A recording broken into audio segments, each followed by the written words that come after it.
was no media organizations. And you know what was happening to those people? To Lawrence and Masara Kim and all of them?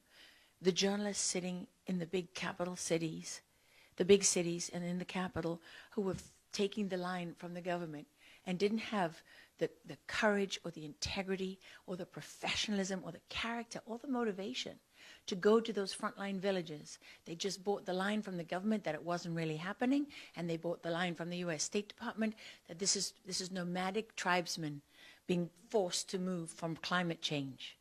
The Fulani are not really terrorists. Oh, the fact that they're Muslims got nothing to do with it.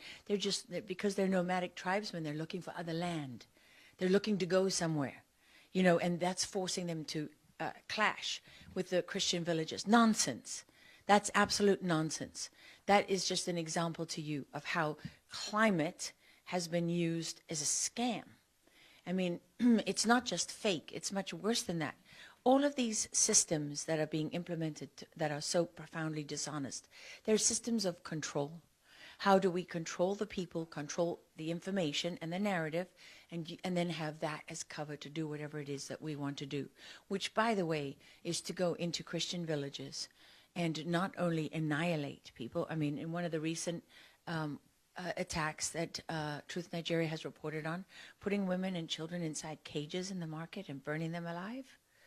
I mean, I was sitting down to dinner in my hometown in Texas one Friday night years ago. My husband was with me. It was when we were trying to get the Sound of Freedom was being blocked because people didn't want child trafficking to be a conversation everyone was having. And we were doing our best to help get that movie put out. And I got a video. I showed it to my husband as we sat down. He couldn't eat. And it was a young 18-year-old, 17, 18-year-old girl from Nigeria who was pulled from one of the villages. And as they were slicing off her head, they were digging her baby out of her tummy. And she was well advanced in pregnancy. That's the reality of what, you know, when you put those numbers up and you go before your colleagues in Congress and you put those numbers forward, that's what it means in human terms. I mean, Lawrence once was calling Doug and myself. He's sitting in the back of a meat wagon on the bodies of his friends and neighbors with malaria. Remember, after that he went out with malaria for weeks. I mean, these the courage of the people who are on the front lines reporting this cannot be overstated. But the challenge that they face is that the media itself denies the reality that they see and report on with their own eyes and ears. I mean, that's without conscience.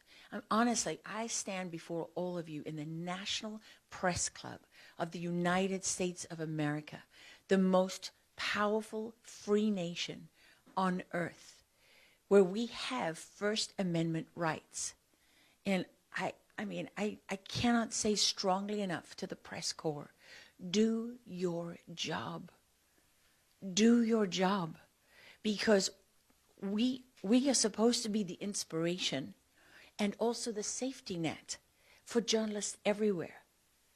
It is truly without conscience that you can witness the execution of people and have it denied because journalists are too lazy, too corrupt, too stupid, too cowardly to stand up and tell the truth. That is without conscience. And, you know, we have to stop being afraid of what people will say to us. We have to stop allowing those who tell the truth to be punished and those who lie to be rewarded.